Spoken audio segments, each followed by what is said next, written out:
Hi everyone, today we are featuring a spooky artist for Halloween coming up. Charles Addams was an American cartoonist known for his darkly humorous and macabre characters. Some of his recurring characters became known as the Addams Family and were subsequently popularized through various adaptations. Addams was born in Westfield, New Jersey, and was known as, quote, something of a rascal around the neighborhood from some of his childhood friends, as they were called. But for the most part, he had quite a normal and happy childhood. However, he did have an affinity for scaring people. One of his go-to pranks was hiding in the dumbwaiter of his childhood home and jumping out to scare his grandmother. But amid his fascination for Halloween, tombstones, and cemeteries were his artistic endeavors. He attended Colgate University in 1929 and 1930, and also the University of Pennsylvania in 1930 and 31. And he then studied at the Grand Central School of Art in New York City in 1931 and 1932.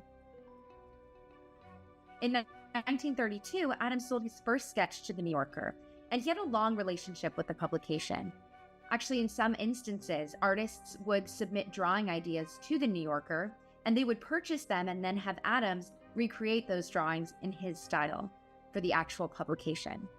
So here's a pumpkin patch on an eerie full moon night, with the title pumpkin being sliced into a jack-o'-lantern from the inside out.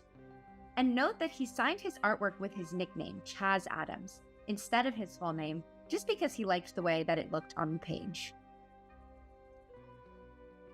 Another New Yorker cover from Halloween 1983. This one features what looks like children trick-or-treating in Manhattan. But if you look a little closer, Addams drew miniature versions of an actual witch, clown, zombie, and skeleton, and the doorman and taxi driver look on in disbelief and horror.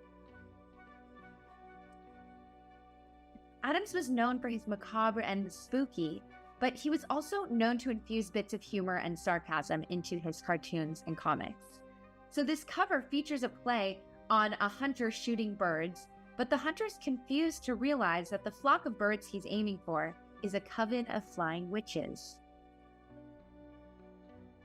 Here's some other witch-themed Halloween covers, and it's funny to notice an inflation back then. So the Flock of Witches on the previous slide, that magazine, was sold for 25 cents in 1963. And the cover here in 1986 on the right sold for $1.50, and on the left the year after goes up to $1.75. Addams got inspiration from watching people in daily life. One of his favorite spots was outside the Plaza Hotel in Manhattan. And so I'd kind of like to think that maybe the witch convention on the left is taking place at his version of the Plaza Hotel.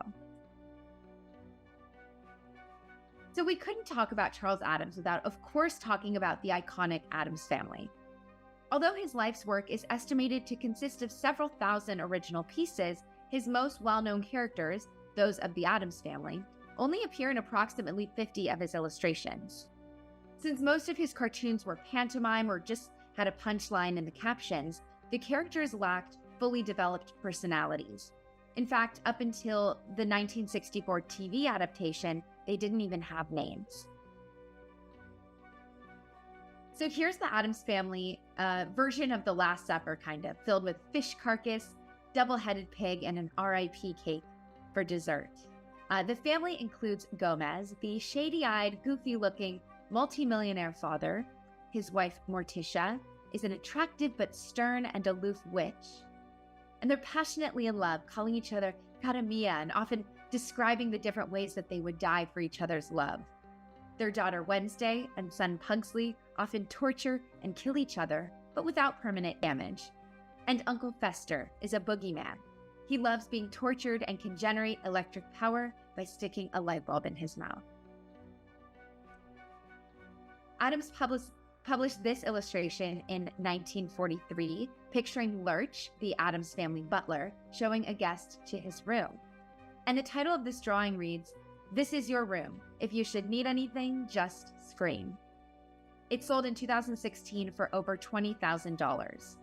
And this reminds me of another macabre artist that we've talked about a couple of times over the course of Art Talks, Edward Gorey, who made illustrations that often seemed like they were geared towards children, but had themes of death. For example, the Gashly Crumb Tinies, which was his Gorey alphabet book, And this particular illustration here draws similarities to Gorey's short story called The Doubtful Guest, where a strange creature moves into a family's mansion with no intention of leaving.